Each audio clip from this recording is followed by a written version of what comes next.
Very good morning, everyone. Hope you are doing good. You are keeping yourself safe, and in few Very good of morning, everyone. the states, offices are already started.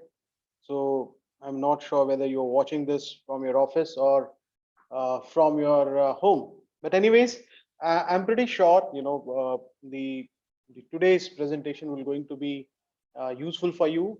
We're going to discuss impact of COVID-19 on transfer pricing, more from the practical perspective than theoretical perspective.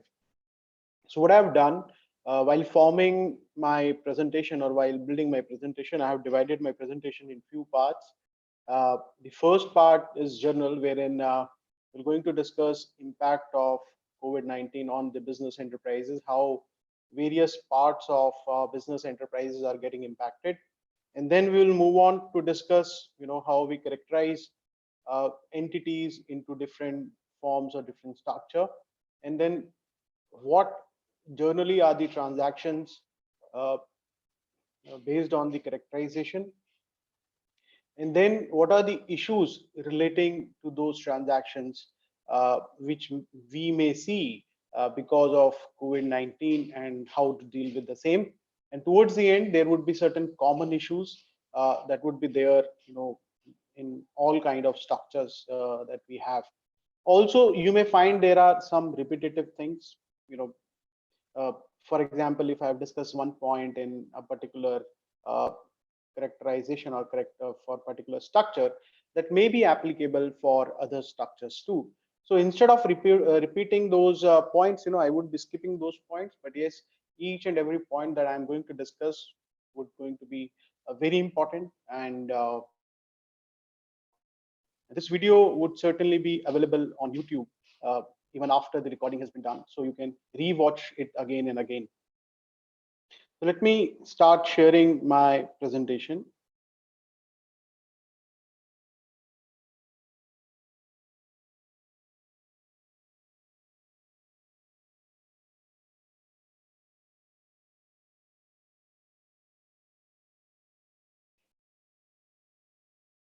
I trust my screen is available to all of you.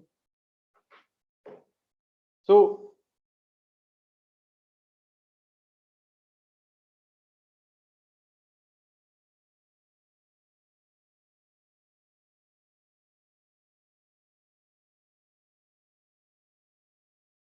factors impacting enterprises during COVID-19.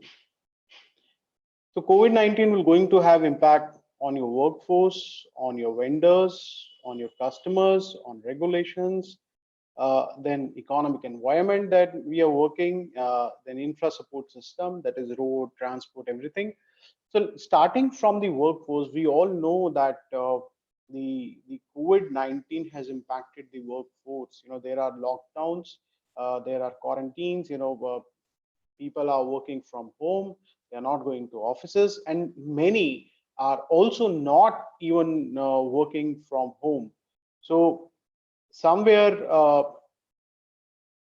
you will find there are impacts, and in some of the cases you may see there are no impacts, or there are higher amount of impact. For example, uh, if you talk about FMCG products, which are essential, still those units are working. They worked in a lockdown, so practically speaking, very less impact on the workforce of essential services or essential products.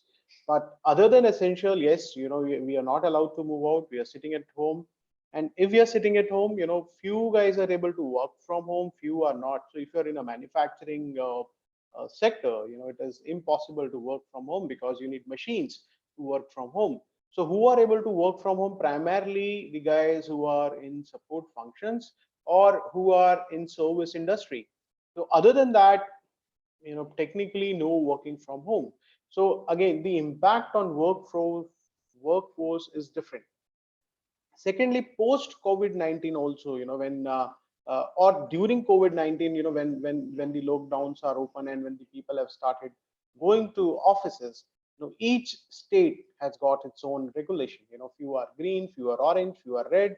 So in some of the cases, you can have 100% of the workforce. In some of the cases, you are allowed to only have one third of the workforce. And also workforce in few of the cases are not ready to come. They are afraid. And also even the employers want workforce to work from home as far as possible. So now this factor, as far as the workforce is concerned, one thing we need to keep in mind, even if you belong to same industry, even if you're doing same functions, but the impact could be different. So what becomes important is how you are documenting. So each point which I'm talking is from the perspective of transparency, and it becomes important for us to document how this factor has played a role in in our business. What is the impact on this factor? And then comes vendors inward supply. So we have two kind of supplies. One is the inward supply, and second is the outward supplies. Again, when it comes to vendors, uh, so during the lockdown, we know that vendors have stopped supplying because it is practically not possible. The regulations, the regulatory framework of various countries, it was actually stopped. It was not allowed to move out to supply the products. Manufacturing of factories were shut down, and now also it will take time to gather that supplies. In India, we know that a lot of workforce, they have traveled to their hometown, not now they are not near to their manufacturing shops. So when practically the manufacturing units will start working normal is tough to say right now. And we might see next 3 to 6 months uh, more, or maybe more. I am not sure. Nobody's sure right now how COVID-19 will going to impact businesses, and from mid-term to long term, what would be the degree of impact. So now it will take, assuming that it will take 6 to 9 months, and in some of the cases it might happen that the workforce is there, in some of the cases workforce is not there, because of which vendors are not able to supply. And even if vendors are able to supply, then because of the state regulations, sometimes it is allowed, sometimes it is not allowed. So there could be issues with regard to vendors. And certainly not only the domestic vendors, rather if you are importing, then also many of the organizations would be facing import issues. They may not be having proper raw material or semi-finished goods or finished goods because of the low level of supply. Now, as far as customers are concerned, we all know, that there's a recession in the economy. COVID-19 has badly hit economy of various countries, including India. So certainly there would going to be drop in demand, but not all sectors would get impacted in the same degree. Some sectors may get impacted, very badly, and some sectors may see a very low level of impact. So again, you belong to which industry, that becomes very important. And in industry, what function you are doing, again, very becomes important. And if you are an exporter, then again, not only the domestic market, but the export market is also getting hit. And regulations, government is coming up with various regulations. For example, if you talk about that sanitizers or the soap, government come with a price regulatory orders that you cannot sell beyond this much of a price after 20th of March, I think. So the government is coming up with the regulation, whether it's price, whether it's essential items, whether it's restricting movements of goods, whether it's allowing people to go. And each country is coming up with its own regulation. They may be more or less same, but yes, it will have an impact. And now we all know, the countries are promoting the self-land, that they need to focus on their own local manufacturing. And if this goes on, we might see more regulations which promote local product vis-a-vis imported products. Economic environment, we all know that economic environment is changing. uh, it's not a very happy situation right now.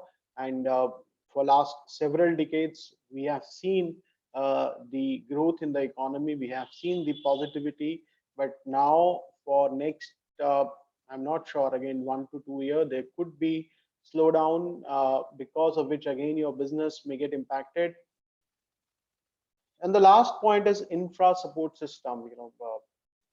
See, the business is dependent upon the infrastructure. Business is dependent upon the road transport.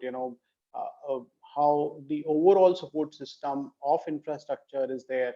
So if a country has got good infrastructure support system, generally business is furnishes in that country. But wherein there is a low infra support system, it impacts businesses. So from a short term to mid term, we may see very varied level of infra support system uh, coming and impacting the businesses. So all these points, which I highlighted, all these factors which I have highlighted, would have an impact on the business, and it becomes important from transpricing perspective that we document all these factors and how they have impacted the profitability. Now, coming more closer to transphasing, more specific to transphasing, in transphasing, generally we do characterizations, and based on characterization, we try to benchmark the transactions or the entity. So, as far as manufacturers are concerned, we say we generally divide them into four categories. One is the toll manufacturer. It may be captive, it may not be captive. Then we have a contract manufacturer. Again, it may be captive, it may be non-captive. We may have licensed manufacturer, we may have full-fledged manufacturer. As far as toll manufacturers are concerned, they are generally captives. So that's why I've written the word captive. Normally, you will find in a international trade they are generally captives. Whereas in contract, again, we may say if there is a manufacturing facility, it may be manufacturing both for A's and non-A's, so non-captive. But when it comes to transpricing, primarily the concern is when you have a captive manufacturing units. Uh, as far as distributors are concerned, we have four again divisions. One is the commission agent, second is the low risk distributors, third is the routine distributors, and fourth, are more involved in doing various function, asset, and risk. So we call them entrepreneurs.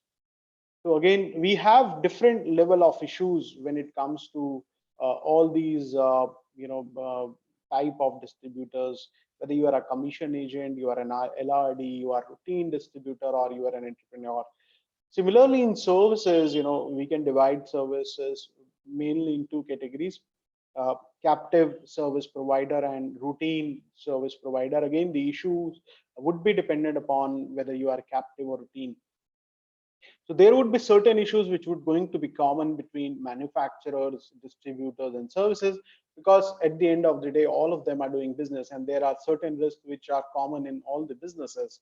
For example, bad debt. So bad debt risk is common whether you are a manufacturer, whether you are a distributor, whether you are a service provider. So few risks would going to be common, and few risks would going to be specific. Few issues would going to be specific, and few risks would going to be common. One thing I would like to say, if you have any question, you can type in a chat box, and I would be taking the questions towards the end once I'm done with my part of the presentation, and then towards the end I would be taking your questions. So let's start with the manufacturers first. In manufacturers, I'm taking three: captive, license, and entrepreneurs. I have clubbed both toll and contract manufacturers in one category, captive.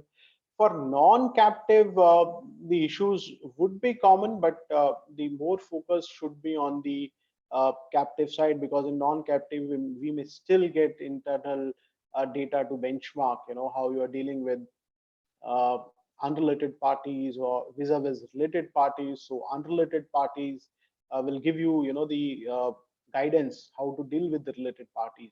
But when it comes to captive, you're not dealing with unrelated parties, and how to derive, because see, the whole transfer pricing is based on the derivation. You try to identify comparable transaction, comparable business, and from there you see whether your transaction is at arm's length or not.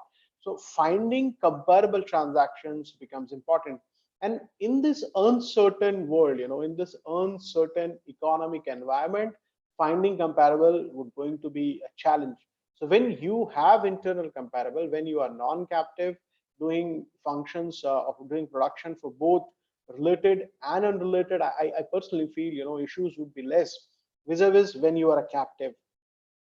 So in captive unit, if you're a manufacturer, captive manufacturer, generally the pricing policy and benchmarking is based on operating cost plus markup. What is your net cost plus margin, or what is your operating cost plus markup. Now, because of the COVID-19, we may see these few issues. We may have idle capacity, and then there is an issue of non-performance. Plus, what should be the operating cost and what should be the markup? Till now, things were pretty simple. We used to take uh, the total operating cost, add a markup on it, and that's how you used to remunerate the captive manufacturing unit. But now, because of COVID, there would going to be the idle capacity. There would going to be low because of low demand, because of the low demand, because of the low supply of raw material. There could be the idle capacity that companies are not able to utilize their capacity properly. And also non-performance. We have a lockout for from March. uh, no production after 20th of March, when the lockout was announced. In April, again no production. In May, uh, the lockdown is open, it is allowed to do the production, but still we do not have workforce. So still manufacturing units are gearing up, to get the workforce, to get it started. It may take some time. So there are two things: one is the idle capacity, and second is the non-performance. So if you ask me, then according to me, non-performance is you are not able to perform manufacturing functions at all. An idle capacity would mean that you are able to perform manufacturing functions, but you are not able to manufacture up to the 100% of the capacity. So I distinguish between idle capacity and non-performance. So as far as non-performance is concerned, we generally call that captive units are risk-free units. They get their normal cost plus markup. But when entities are not performing altogether, when there is complete lockdown, should they be get remunerated for these, let's say, 2 months, for April and March, and in for March, for April and May, and also for that 20 days or 10 days, in March, when there was again no performance. So few may say yes, because they are cost plus unit, they should get remunerated. But in my view, when we talk about transfer pricing, the first word is transfer. There should be transfer. And if there is a transfer, then what is the pricing? And in this economic scenario, then this COVID-19 position, there is no transfer. There is a lockdown. The entity in India are not able to manufacture at all. So there is non-performance. And if there is no transfer, why somebody will pay you? And in an economic, in an arm's length scenario, who will pay you?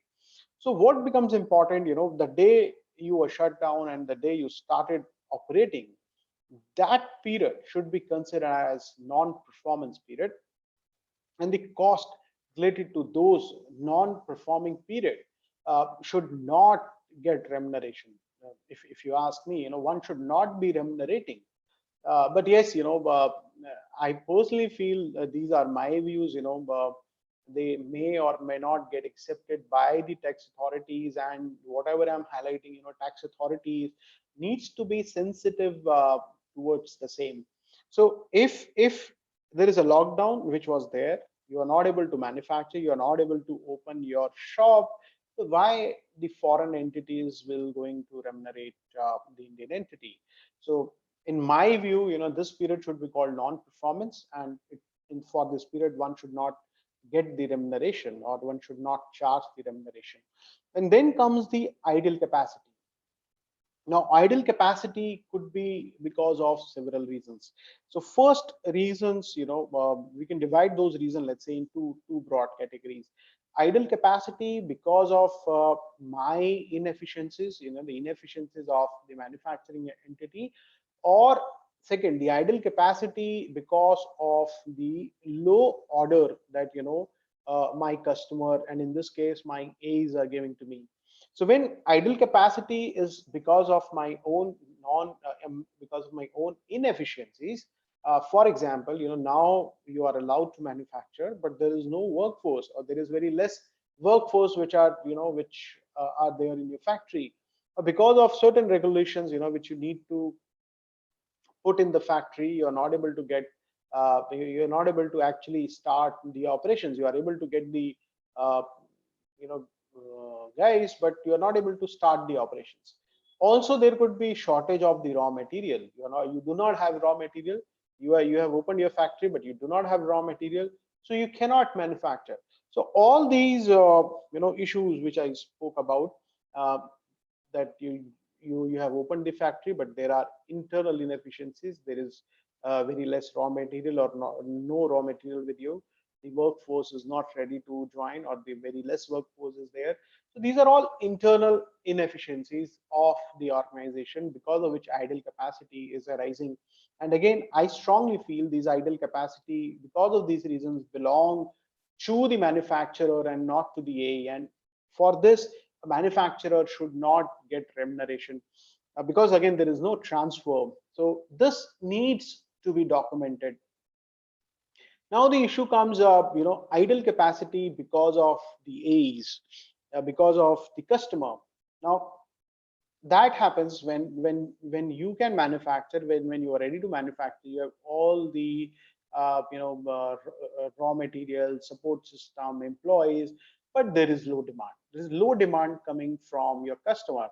And when the low demand is coming from the customer, in captive units, we generally say that risks of idle capacity belongs to the AE, and AE should remunerate. But now in this case, there is a abnormal situation. And the abnormal situation is the idle capacity, the capacity which I created for the normal business days. Suddenly that has entered into the abnormal business days. And because now we have entered into abnormal business days, the orders are less. Earlier, if you take example of let's say car, the four wheelers. Earlier the demand was high. Now the demand is low. So the contract, the captive unit, which is, let's say, involved in manufacturing of auto parts, because of the fallen demand at the customer level, at the parent level, may not be able to manufacture up to the full capacity level. So this for this also, tax authorities needs to become sensitive. Now, because I am able to manufacture, there is a drop in demand, and because of the drop in demand, I'm not getting, because I'm acting as a captive unit. So whatever my A is getting, he's passing on that order to me for the part which I'm manufacturing. And because my A is not getting order, because of the COVID-19, I'm not able to get the proper demand, proper orders for the manufacturing. So what to do? Whether one should be charging markup for this idle capacity, or one should not be charging markup for this idle capacity. Now, how this functions in an arm's length scenario? Technically, in an arm's length scenario, captive unit does not operate. Now, first thing first, the foreign entities, if should allow these units to manufacture for others as well. So if my demand is low and I have got a production unit, why not to open that production unit for others also? And if I'm not allowed to open that production unit for others, then it means that I am committing my capacity to my foreign entity. And now this idle capacity, even though because of the COVID-19, should get remunerated, but uh, we need to support the business. So I personally feel the tax authorities needs to be a bit sensitive towards the same. Uh, in how to deal with this kind of idle capacity which is there, which is because of the low demand. Certainly there would going to be the pressure from the tax officer for a cost plus markup, considering idle capacity cost into the financial analysis.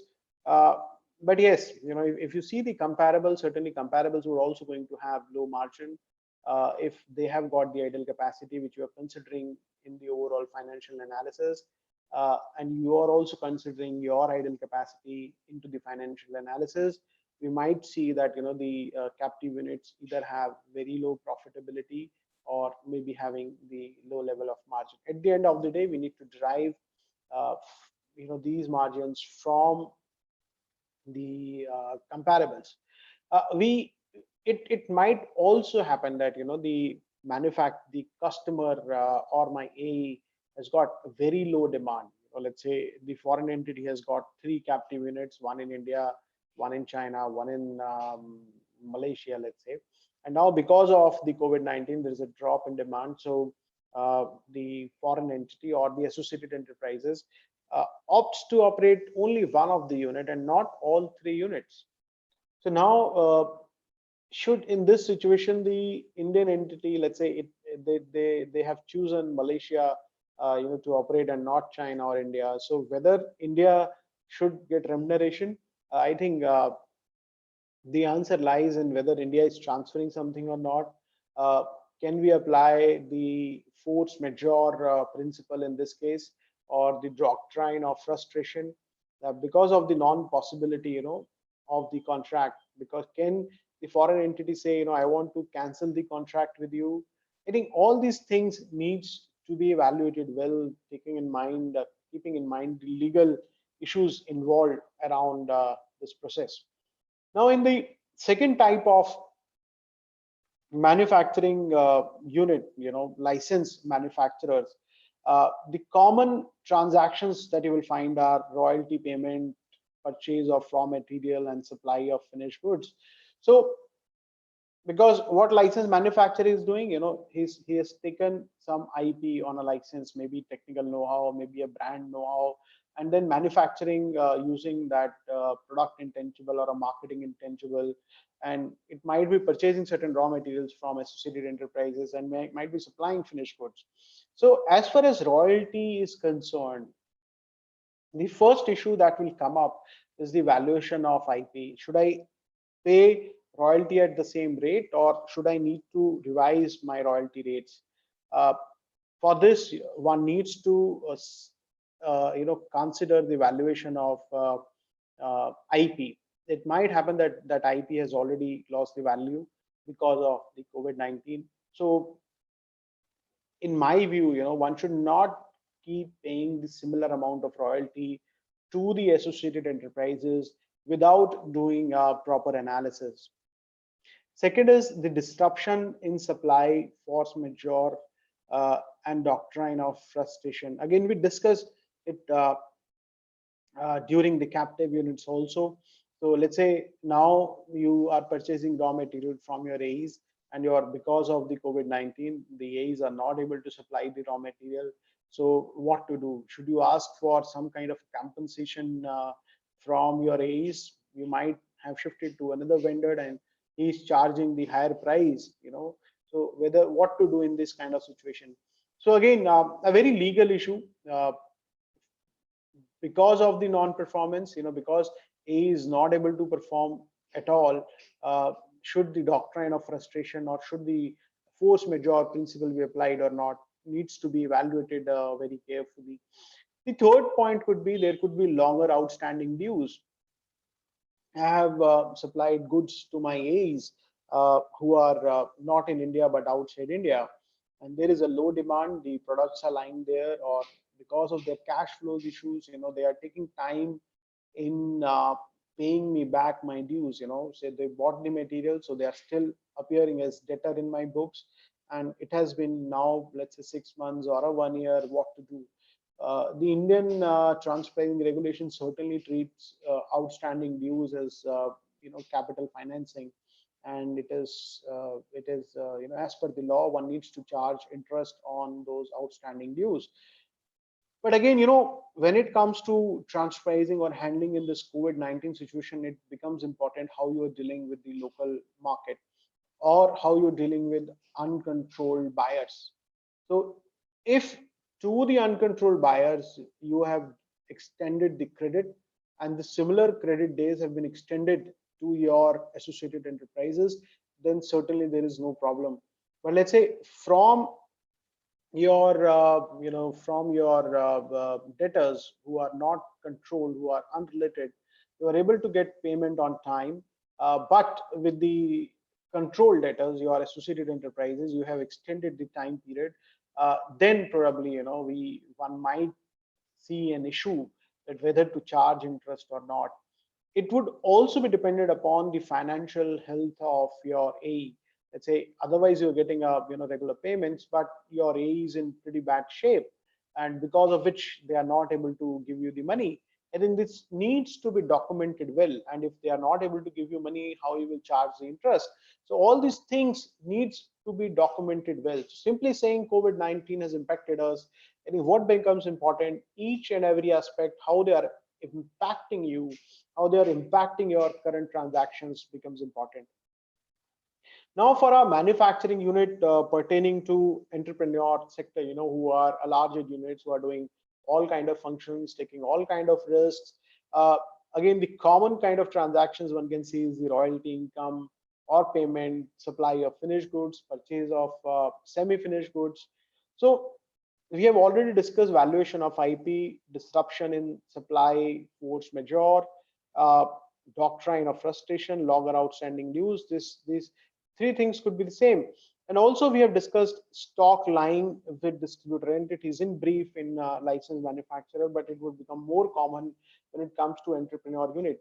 So you have supplied goods to your distributor units outside India, but because of the low demand, they are not able to sell that product, and each product could have its own shelf life. One may have shelf life for 1 month, one may have shelf life for 1 year, and now your AEs wants to return back these goods to you. So what should be the valuation strategy? Should it be at the discounted price? Should it be at the same price? It may also happen that and I would be taking this point when I'm taking, specifically discussing from the distributor perspective. But now, being from India perspective, we are discussing. So when your A's are, sending you the goods back, uh, then what should be the value? I think the answer lies in identifying what you're doing with unrelated parties, how you're dealing with unrelated vendors. What is the normal market condition, how market is taking care of these kind of disruption which is happening. Now moving on to the issues which pertains to distributors. So in distributors we have four kind of characterizations we can have. One is the commission agent, then LRD, limited risk distributors, then we can have normal distributors and entrepreneur distributors. Let's go one by one. Now when I'm acting as a commission agent, should I keep charging the same commission, or should there be revision in the commission rate? Again, the answer would come from the comparable reviews. So if you are relying upon comparable agreements which pertains to the previous years, they might become redundant for 2021. Then sometimes commission is linked with the recovery from the final customers, and if let's say final customer is not able to pay, then who will going to bear the bad debt risk? In that case, the terms of the agreement becomes very important, how the agreement has been worded, and what are the comparable agreements you have taken. So while benchmarking the rates, for let's say for 1920 and also for 2021, so the stress, or the focus should be on what are my terms and what are the terms which I'm taking in the comparable agreements. And if in comparable agreements the bad debt risks belongs to the commissioner, then in certainly one can have shift the bad debt risk to commissioner. But wherein the bad debt risk in comparable agreements does not belong to commissioner, then even in the control transactions, it would be tough to say that bad debt risk during COVID-19 should belong to commissioners.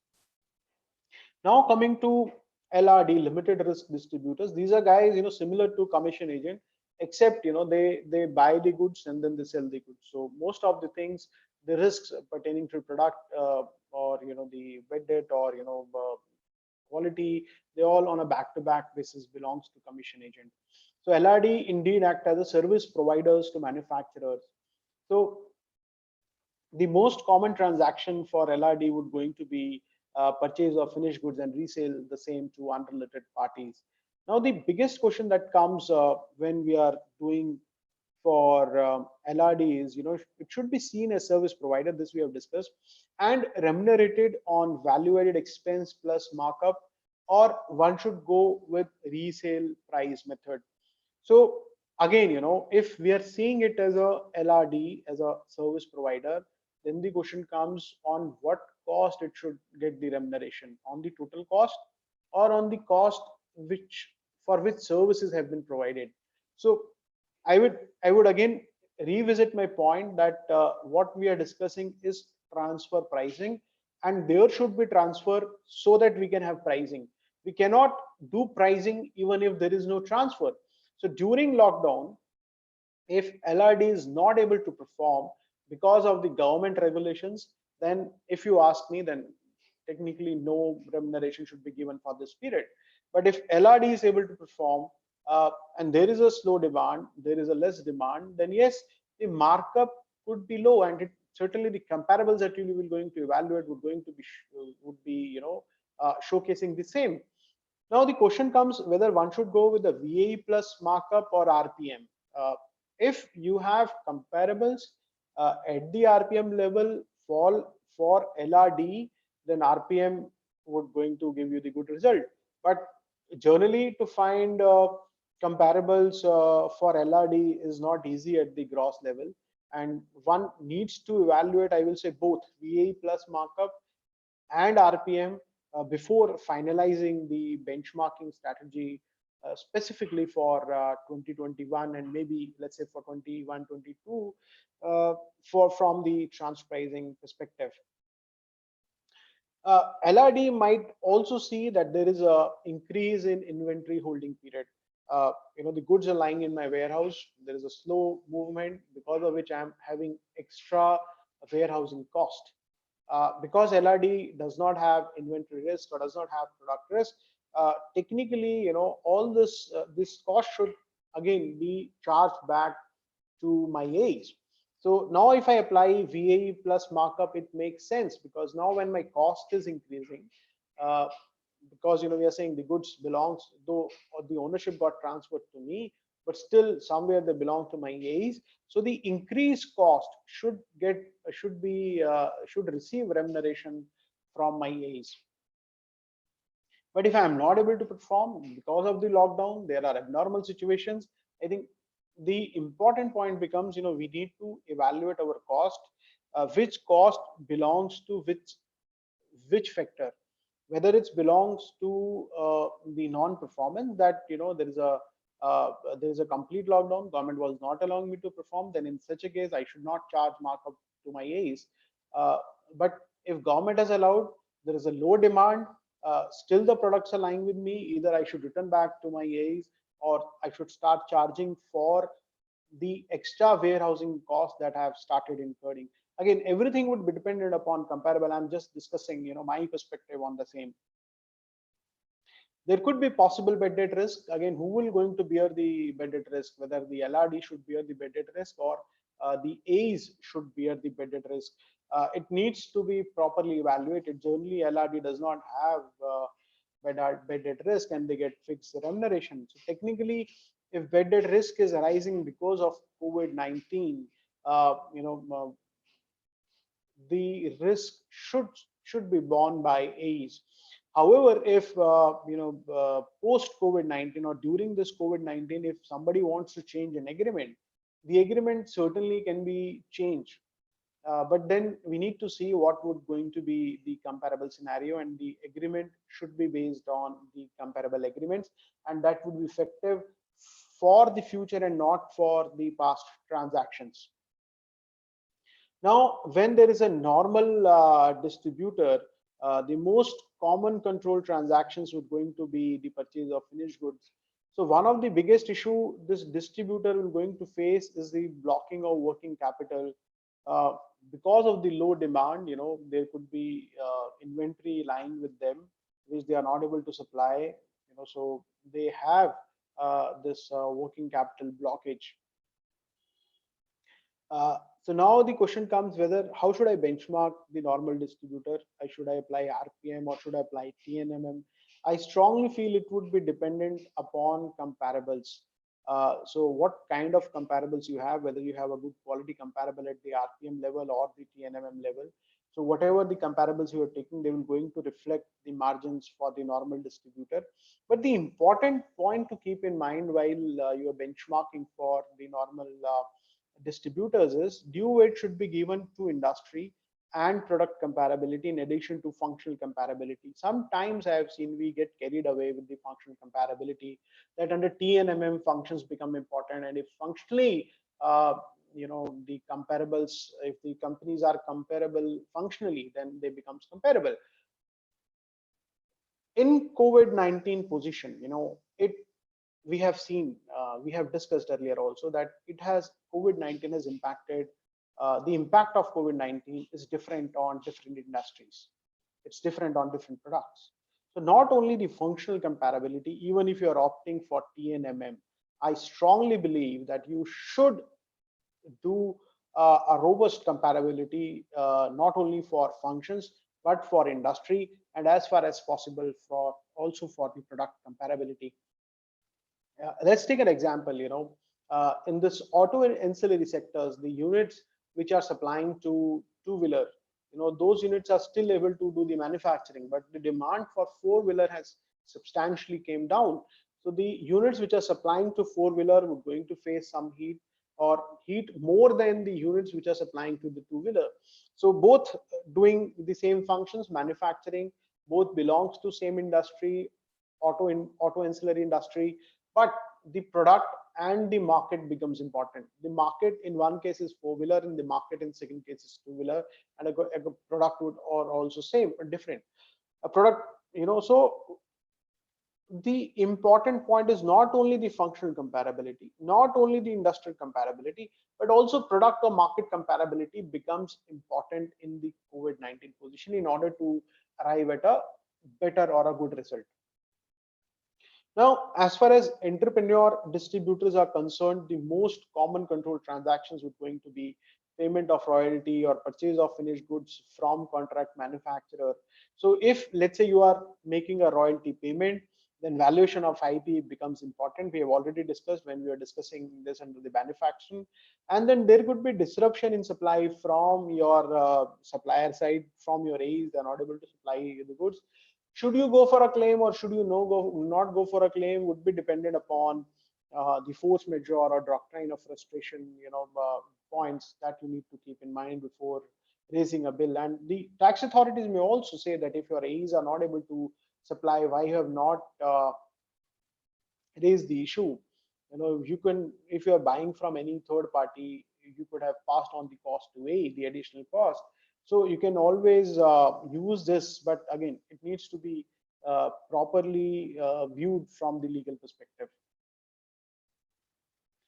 Now we are on our third, type of entity service provider. Possible issues in captive, whatever we have discussed with captive manufacturers. I think same goes for captive service providers also. In case of normal service provider, the issues are common which we discuss in distribution and manufacturing. But what becomes important, is if you can have internal benchmarking, that would be pretty useful. What are the reason for low revenue and low profitability that we're discussing under manufacturing and distribution? Again, all those points become important when we are discussing the service, when we're doing the analysis of service providers also. Now, there are some common issues. So first is the cash flow issue. Because of this COVID-19, we all know that the companies are facing hard time in the cash flow. and the group might go for circulation of cash from one entity to another entity, depending upon how rich that entity is. So if one entity is having a good cash, then the cash may get transferred from one entity to another entity. And if it is given as a loan and not an equity, one would be charging the interest. There would be interest deductibility issue under section 94B. So in this case, my request to government is, we should relax, limits of interest deductibility, because at the end of the day, we need funds. And if we are getting funds at the lower interest rate, I think nothing like that. Then many entities, if they have entered into APA, advanced pricing agreement, so APA is based on certain assumptions. If if those assumptions are true, then you need to have this pricing policies. And because of the COVID-19, some of the assumptions may go wrong. And if those assumptions are going wrong, you may need to review your APA agreement. And if those assumptions are not true, you need to take a very cautious call whether to follow or not to follow the APA. Then documenting low profitability, this we discussed, that simply stating C19 impacted your profitability is something not sufficient. You need to have more detailed analysis. You need to have more robust documentation in order to defend your point, and it would depend upon fact to fact. What I tried, I just tried to give a bird's eye view, how you can approach in an uncertain situation. A very important point I wish to highlight is the benchmarking multiple year approach with a single year approach. The law allows you to use multiple year approach in certain methods, RPM, CPM, GNMM, but for 1920 it's okay to go with a multiple year approach. But for 2021 and onwards, specifically for 2021, the 2021 is not comparable to 1920 and 1819. So when 2021 is not comparable, if my business is not comparable, what I did in 2021, if my environment is not comparable uh, of 2021 vis-a-vis 1920 and 1819, I strongly feel, companies should go for a single year approach analysis instead of multiple year approach analysis, because all these 3 years are now different. So 1819 no disruption, 1920 saw some disruption, and 2021 started with disruption. So technically all these 3 years are different. So still in 1920 there was a last quarter disruption, and if you're taking previous 2 years, it will get average out. But for 2021, my advice would be to go with the single year approach instead of multiple year approach. But yes, it should be well documented that why the earlier 2 years are not comparable. And then at the end, there could be change in function, asset, and risk analysis. So pre-COVID, you have certain contract, you have certain functions, there is certain supply chain. But post-COVID or during COVID-19, there is certain different kind of a supply chain you may be having. There could be different functions you are doing. So if there is a change in function, asset, and risk, uh, it needs to be documented, and the remuneration for the change FAR needs to be revisited based on the fresh comparables. So friends, this was with me for you on discussion on impact of COVID-19 on transfer pricing. Now, let me see what questions I have received, and I will try to answer all the questions. Uh, Thanks, Udit. Question is from Harshit. Harshit is asking, in case of shutdown of operations in India, in what situation there would be requirement for an exit charge?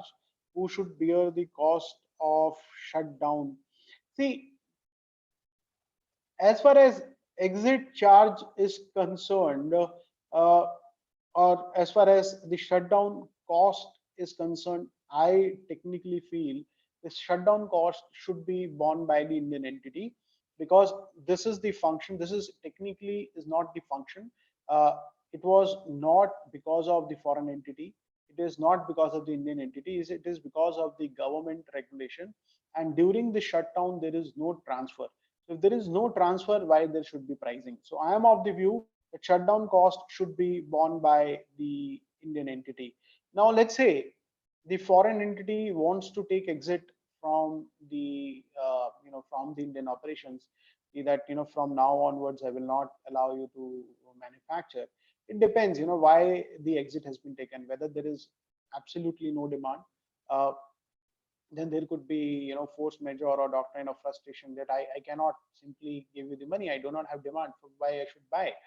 But if there is a demand, and if I'm doing some restructuring, uh, then one may think of paying to the Indian entity.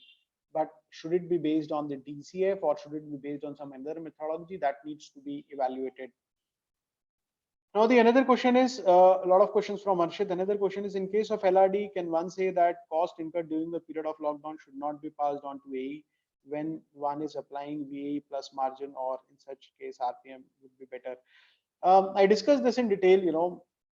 If you ask me whether you apply VAE plus margin or RPM, it all depends upon the quality of comparables that you have.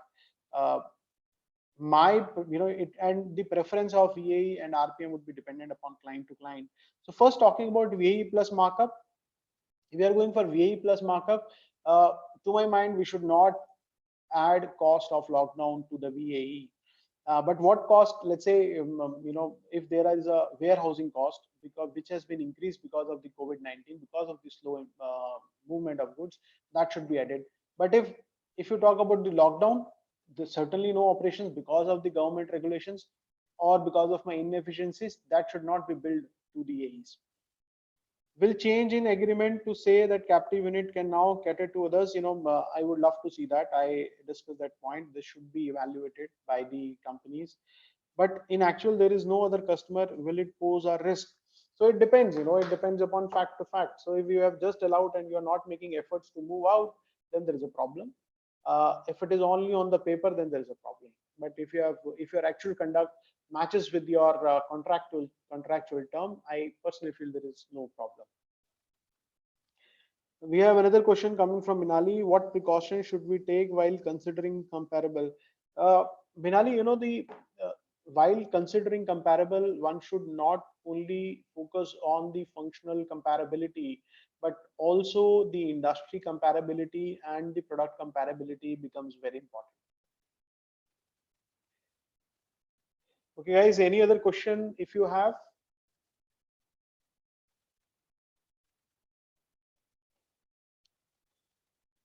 Thanks, friends. I'm done with my presentation on impact of COVID-19 on trans pricing India perspective. I'm also planning, to conduct another YouTube webinar on impact of COVID-19 from global perspective, and I'm trying to pull some foreign trans pricing professionals, global trans pricing professionals across the world. We all will going to have panel discussion on, the impact of COVID-19. So a more detailed, or I will say the more global perspective you can have. Probably next week we're going to have that discussion, and it would be recorded discussion, and I'm going to upload that video on our YouTube. You can find this presentation on my LinkedIn profile. I would be posting my presentation on my LinkedIn profile. You can download this presentation from there. Thanks, friends. Thanks for joining. Thank you, everyone. See you soon.